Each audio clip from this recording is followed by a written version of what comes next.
Hey everybody, let's get ready for Independence Day 2021.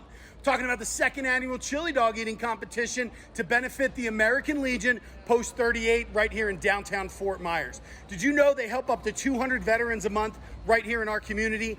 Hashtag Hot Dogs for Heroes. Talking about City Tavern, legendary automotive and truck service is going to be donating a car to a local veteran who gives of themselves and helping other veterans. Feltman's of Coney Island is our sponsor. It's America's first hot dog, a 100% natural all beef dog that is veteran owned and operated as a company in the United States. Talking about Luminary Hotel, Bud Light Seltzer, Deep Eddy Vodka, Tomahawk Construction, Suncoast Beverage, Trident Towing and Recovery, Community Lending, TPG, Accurate Outdoor Solutions, Sanibel Captiva Community Bank, with the River District Alliance. We will see you July 4th, Independence Day, in front of City Tavern in the Luminary Hotel.